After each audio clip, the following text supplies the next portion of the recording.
पाने वाली नहीं।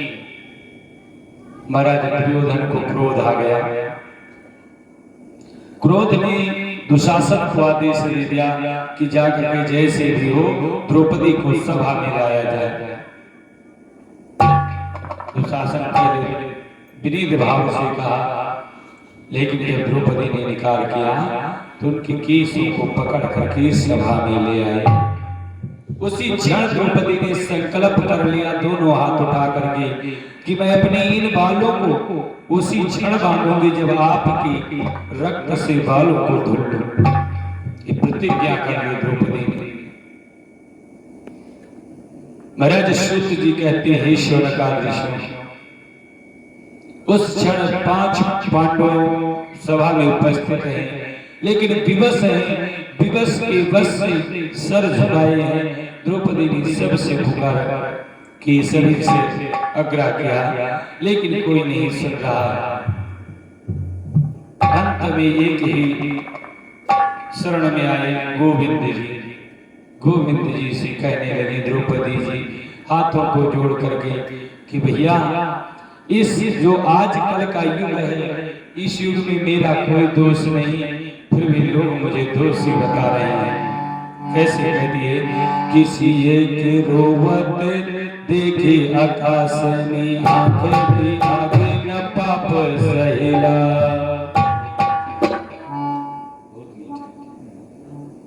सीए के रोवत देखे आकाश में, आंखें के आगे न पाप सहेला। रावण की देने का समता पर पाखंड चोचना से लड़ गए।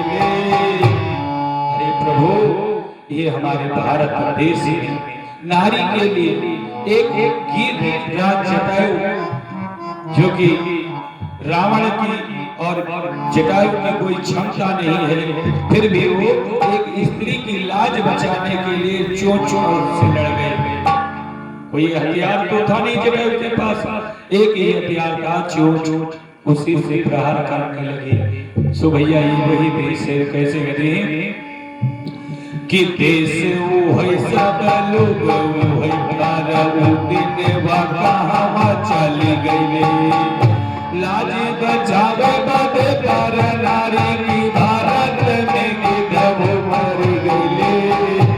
अरे प्रभु, दूसरी स्त्री की लाज बचाने के लिए आज इसी भारत में गिद्ध भी नहीं बचे।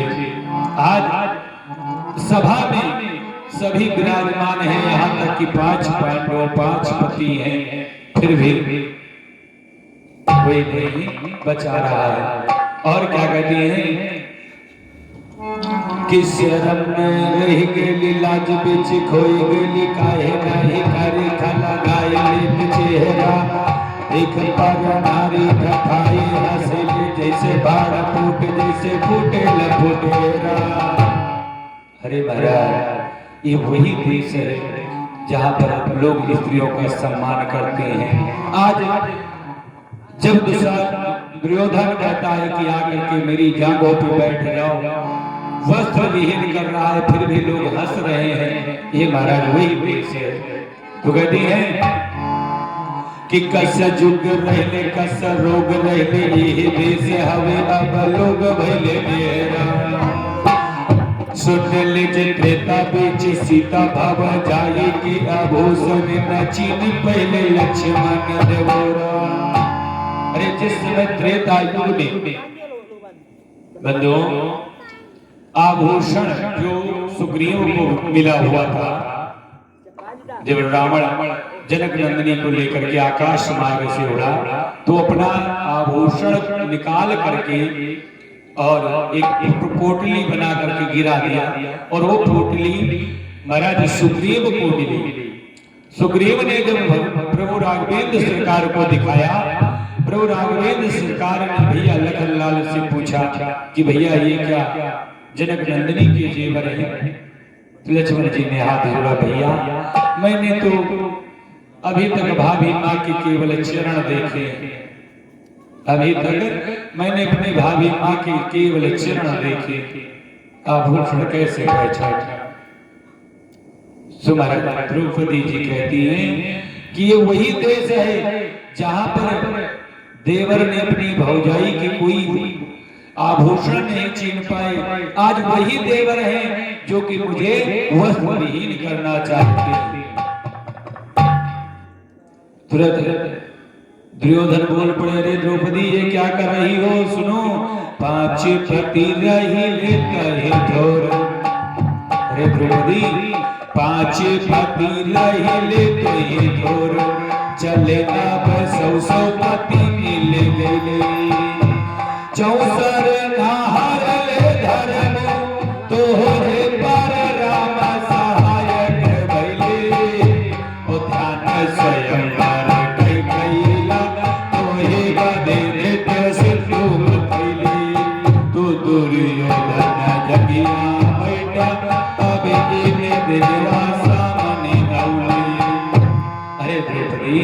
आप उस दिन का ध्यान करो स्वयंवर में, जब तुमने ललकार करके कहा था कि अंधे के जन्म अंधे ही लेते हैं। और जब द्रौपदी हमारे नेत्र नहीं, हम अंधे हैं, तो आप वस्त्र में आओ या विवस्त्र रहो, अब तो आपको मेरी जांघों पे बैठना ही पड़ेगा। जब इस बात दुर्योधन ने ललकारा, अब द्रौपदी जी दोनों हाथों को जोड़ा, ऊपर उठाया और भगवान से विनती करती है। कैसे?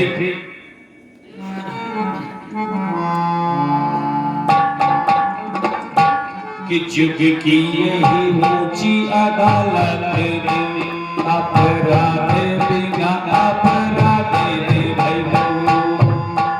भैया, ये जो अदालत है संसार की लोक अदालत है, जिसमें मेरा कोई कसूर नहीं, कोई अपराध नहीं हमने किया, फिर भी लोग मुझे अपराध कह रहे हैं। अरे भैया, 64 को धर्मराज ने खेला, दुर्योधन और युधिष्ठिर खेले हैं, इसमें मेरा क्या कसूर है?